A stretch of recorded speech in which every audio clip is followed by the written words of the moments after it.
আগুনে পুড়ে যাওয়া রাজধানীর বকশীবাজারে অস্থায়ী আদালতে বিডিআর হত্যা মামলার বিচার করা সম্ভব হচ্ছে না বলে জানিয়েছেন রাষ্ট্রপক্ষের আইনজীবী। তাই পিছিয়েছে আজকের শুনানি। এদিকে বিডিআর হত্যা মামলার বিচার ব্যবস্থা নিয়ে প্রহসন চলছে বলে মন্তব্য করেছেন বৈষম্য বিরোধী ছাত্র আন্দোলনের নির্বাহী কমিটির সদস্য মাহিন সরকার। চাকরিচ্যুত বিডিআর সদস্য ও ভুক্তভোগীদের পরিবারের বিক্ষোভ কর্মসূচিতে যোগ দিয়ে তিনি এই কথা বলেন। বিস্তারিত শফিকুল ইসলামের রিপোর্টে। রাজধানীর পিলখানায় বিডিআর বিদ্রোহের হত্যা মামলার পুনঃতদন্ত ও ন্যায় বিচার নিশ্চিত এবং কারাবন্দীদের মুক্তিসহ ৩ দফা দাবিতে কেন্দ্রীয় শহীদ মিনারে দ্বিতীয় দিনের অবস্থান কর্মসূচি পালন করে চাকরিচ্যুত বিডিআর সদস্য ও ভুক্তভোগীদের পরিবার। এ সময় আন্দোলনরতরা ৩ দফা দাবি তুলে ধরেন। এদেশে এত বৈষম্য কেন? এক দল বিচার পায় আর এক দল বিচার পায় না। আমরা কি এদেশের নাগরিক না?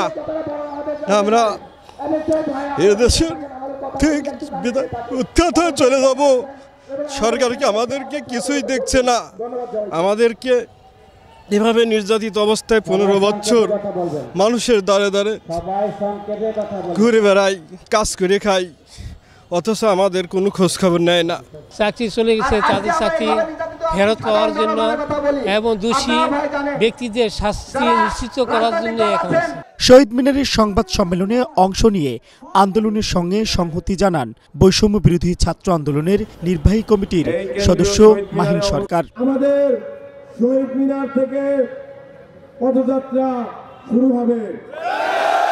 পরে কেন্দ্রীয় শহীদ মিনার থেকে পদযাত্রা নিয়ে শাহবাগ অবস্থান নিয়ে তিনি বলেন, বিচারের নামে টালবাহানা করলে কঠোর কর্মসূচি দেওয়া হবে। আমরা চাই আজকে দিনের মধ্যে সরকার তার নির্বাহী আদেশ বলে বিডিআরের যারা ক্ষতিগ্রস্ত নিরপরাধ আছে তাদের জন্য কোনো ফলাফল বয়ে আনো।